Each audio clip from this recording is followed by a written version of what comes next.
Hey friends, welcome back to my channel. If you're new here, I'm Leanne, and my goal is to share bite-sized bits of biblical wisdom and encouragement to get you through your day and to help you just really make sense of all these Bible stories. So today we're going to be talking about Moses and the golden calf. You may or may not have heard of this story, but it is one that is very, very important for us to learn and really take some lessons from. It teaches us about modern idol worship, impatience, and how important it is that we fully trust in God. So let's get started. So the story of the golden calf begins in Exodus 32.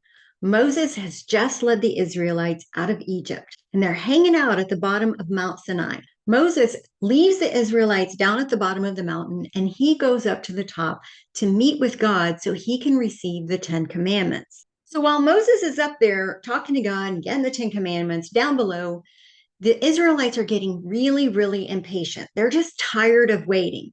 So they go to Moses' brother, Aaron, and ask him to create them some new God that they can follow and they can lead them.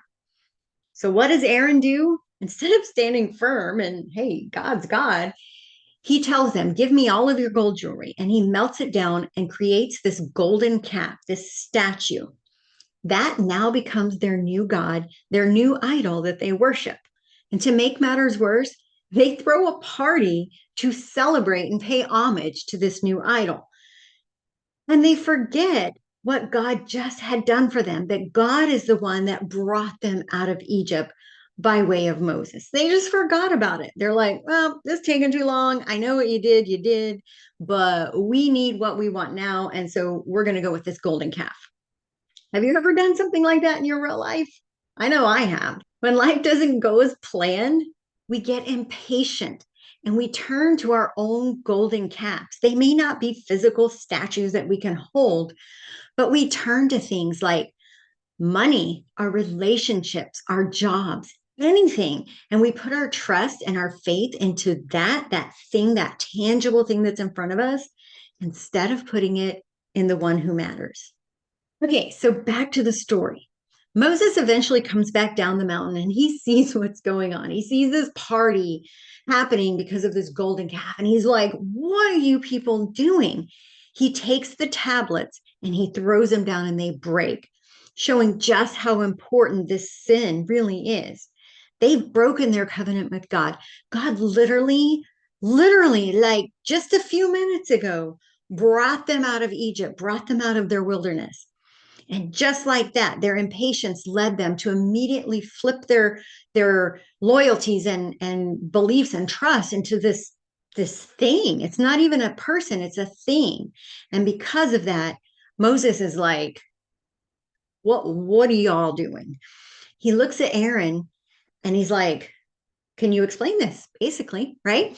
And Aaron, in his attempt to explain the situation, leaves out some very vital information. What really happened is that he told them, give me your gold. Now I'm going to melt it down. Once it was melted, he manually crafted it into the golden statue, the calf statue. Like it was his intention that the end product would be the calf. He intervened and took matters into his own hand to help create this new God for them. But what he told Moses is that, well, I don't know, I took their gold, threw it in the pot, and poof, out came this calf. So apparently, that's what God wanted it to be. So he basically lied. How many times have we tried to justify our actions when we kind of lose trust in God, but then not just justify it, but either leave out vital parts or add our own parts in to make it sound like what we want it to be. That's what Aaron did. All right. So here's the takeaway. Our lack of trust and our impatience with God can lead us down some very dangerous paths. Not only does it interfere with our relationship with God, but there can be dire consequences to us trying to take matters into our own hands. Let go and let God. Give it to God. Trust that He is in control and trust that He has a plan for your good, no matter how long that is going to take.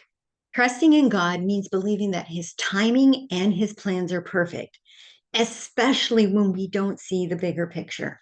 It's about having faith that He is in control and He knows what is good for us. And He knows how long it's going to take for us to fully understand what is good for us. So, how can we guard against this kind of modern idolatry? How can we guard against putting our hope and our trust into things other than God? Number one, put God first daily in your life. Start every day in His Word. Start every day by reading His Word so that His words are the first thing that your mind hears every single day. Next, identify what your triggers, what your idols are. What things have you naturally over your life tended to kind of push more effort and energy to, more reliance, more trust, more faith over trusting God? Is it money? Is it relationships? Identify your trigger points so that you can be more aware of them and be mindful of them when the enemy tries to start using them against you. Practice patience. That's one we all need to work on. Impatience gets us in more trouble than anything else. Our impatience and social, our social media, social technology advancements has made it even worse. We are a I want it now society. We need to learn to pause, reflect, and take a step back and just trust God's got this. It's according to His timeline, not my own. And finally, stay connected. You need to find a good church family. Maybe it's an online community, maybe it's an in person, but you have to stay connected to other believers because they're going to notice when these things are starting to pull you away and you're putting more faith and trust into something other than God. And they're there to pull you back and keep you from making mistakes that are going to impact your life in a negative way. So the golden calf is a powerful reminder for us to stay faithful, trust God, be patient according to His timing. By recognizing and avoiding modern idols, we can keep our hearts focused on Him and what He has planned for us. Thanks so much for hanging out with me today. I hope this was encouraging. I hope maybe you learned something. Maybe you didn't know what this story was about and you'd heard it one day in church. Maybe now it can open your eyes a little more to just the things the enemy uses in our daily life to take our focus off of God, take our reliance and our trust off of Him, and putting them into things of this world. That is not the plan, y'all. Get your eyes back focused on God, and He is going to lead you to a path of good. Thanks so much. Give this video a thumbs up, share it with someone, and I would love to hear your thoughts on the matter below. Leave me a comment. God bless.